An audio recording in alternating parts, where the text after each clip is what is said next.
ప్రాణాపాయ స్థితిలో ఉన్న ఒక రోగికి మలక్పేట యశోద హాస్పిటల్ వైద్యులు పునర్జన్మ ప్రసాదించారు. మెదడులోని రక్తనాళం పగిలిపోయి తీవ్ర రక్తస్రావంతో బాధపడుతున్న 49 ఏళ్ల వ్యక్తికి అత్యంత సంక్లిష్టమైన open brain micro surgical clipping నిర్వహించి ప్రాణాలు కాపాడారు.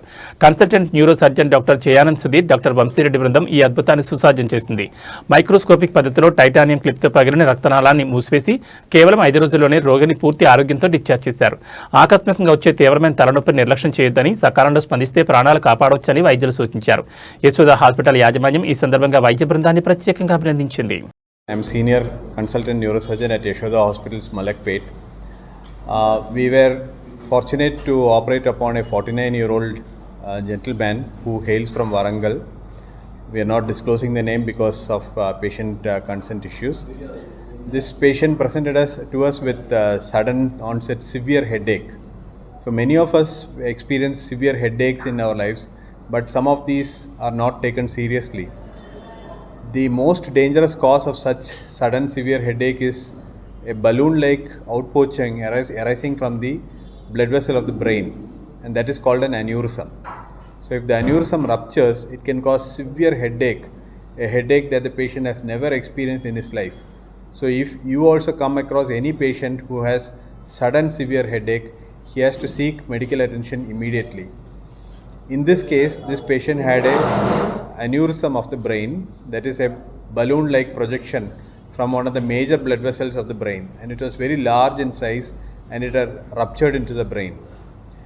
So such a situation is life-threatening, and if immediately we don't do surgery, it can lead to death of the patient because there will be tremendous pressure inside the skull, inside the brain, and the brain can get damaged. So such patients can develop coma, fits, and can lead to death.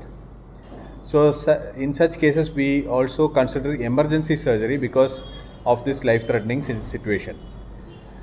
So what we did was we took up the patient for emergency surgery, did a craniotomy, that is an opening of the skull, and reached the point where the aneurysm had bled, and put a small titanium clip at the neck of the aneurysm so that further bleeding does not occur. So this is a very high risk surgery, and it is done under microscopic guidance because we need a high zoom situation to operate on this patient safely. The patient was successfully managed, the clip was applied, and the leak of the blood was stopped immediately, and the patient had a very smooth post-operative period. In 5 days time he was discharged, and he is coming for follow-up to our hospital, and he is doing well. For this, Dr. Vamsi, my associate consultant, will talk to you in Telugu for better understanding.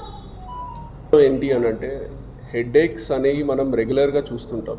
చాలామందికి చాలా రకాల headaches వస్తుంటాయి, కానీ particular headache సడన్గా రావడం, చాలా high intensity హెడేక్తో రావడం, వాళ్ళ హోల్ లైఫ్లో అట్లాంటి హెడేక్ ఎక్స్పీరియన్స్ చేయరు పేషెంట్స్ యూజువల్గా. That is called dangerous headache. అట్లాంటి హెడేక్స్ వచ్చిన పేషెంట్స్కి యూజువల్గా తలలో రక్తం గారడం, మెయిన్లీ రక్తనాళం ఏదైతే ఉందో అది బలూన్లాగా ఉబ్బిపోయి పగిలిపోవడం వల్ల యూజువల్గా అవుతుంది. మనము ఇది మన వరల్డ్లోనే 2% ఆఫ్ ద పాపులేషన్కి ఇట్లాంటి అన్యూరిజమ్స్ ఉంటాయి. చాలామందికి అవి రప్చర్ కావు, వాళ్ళ లైఫ్ స్పాన్ అంతా కూడా అవి అలానే ఉంటాయి. కొంతమందికి మెయిన్లీ బీపీ రావడం కానీ, స్మోకింగ్ హిస్టరీ ఉన్న వాళ్ళకి కానీ, మిగతా జెనెటిక్ ప్రాబ్లమ్స్ ఉన్న వాళ్ళకి ఇది పగిలిపోయే అవకాశం చాలా ఎక్కువ ఉంటుంది. అయితే ఇక్కడ మనం గమనించాల్సింది ఏంటంటే 80% ఆఫ్ ద పేషెంట్స్ ఎవరికైతే ఆ రక్తనాళం పగిలిపోతుందో వాళ్ళు వెంటనే చనిపోవడం జరుగుతుంది. కాకపోతే ఇది ముందు వార్నింగ్ హెడేక్స్ లాగా కూడా చిన్న చిన్న హెడేక్స్ సైన్స్ ఇస్తూ ఉంటుంది. సో అప్పుడు నెగ్లెక్ట్ చేయకూడదు అసలు.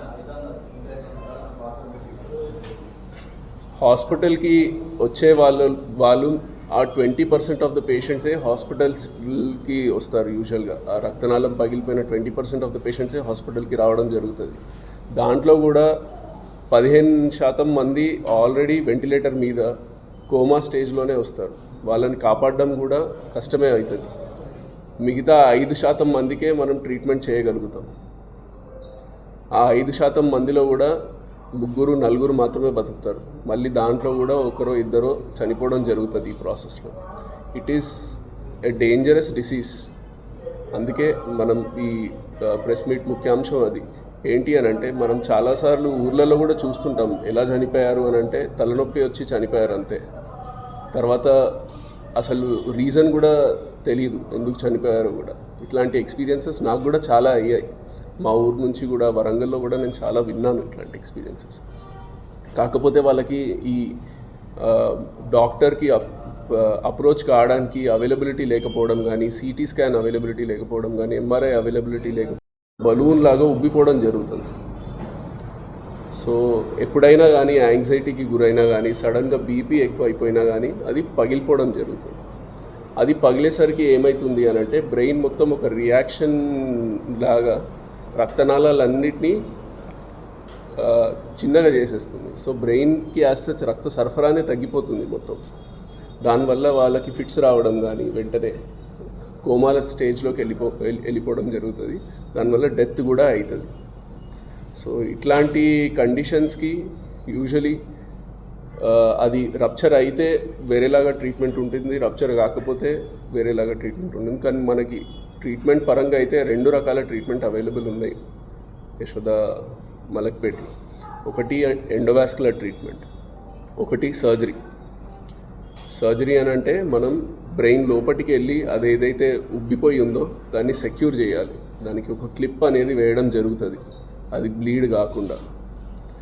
ఎండోవాస్కులర్ అని అంటే మనం కాళ్ళలో నుంచి రక్తనాళంలో నుంచి పైప్ పంపించి ఉబ్బిపోయి ఏదైతే ఉందో దాన్ని ప్యాక్ చేయడం జరుగుతుంది కాయిల్స్తోని. సో ఇట్లా 2 రకాల ట్రీట్మెంట్స్ ఉన్నాయి. ఏ అన్యూరిజంకి ఏ ట్రీట్మెంట్ చేయాలో కూడా అది కూడా డిసైడ్ చేయాలి. పేషెంట్ ఏజ్ ఎంత అండ్ అన్యూరిజం సైజ్ ఎలా ఉంది, అన్యూరిజం షేప్ ఎలా ఉంది, దీని మీద డిపెండ్ అయి ఉంటుంది. సో బ్రెయిన్ అన్యూరిజమ్స్ అంటే బేసికలీ చాలా లైఫ్ థ్రెటనింగ్ కండిషన్. ఈ రక్తనాళం ఏదైతే ఉందో ఒక సైడ్ వాల్ ఉబ్బిపోవడంతో అది మొత్తం ఇట్లా బలూన్ లాగా ఉబ్బడం జరుగుతుంది. దానివల్లనే ఇలా అవుతుంది. సో ఎలాంటి హెడేక్ అయినా కానీ, సివియర్ హెడేక్స్ కానీ, you should definitely consult a doctor. ఏ హెడేక్ని లైట్గా తీసుకోవద్దు. చాలామందికి ఉంటాయి, మనకు తెలియకుండానే చాలామందికి ఉంటాయి. అలా అని చెప్పేసి దేన్ని నెగ్లెక్ట్ చేయకూడదు.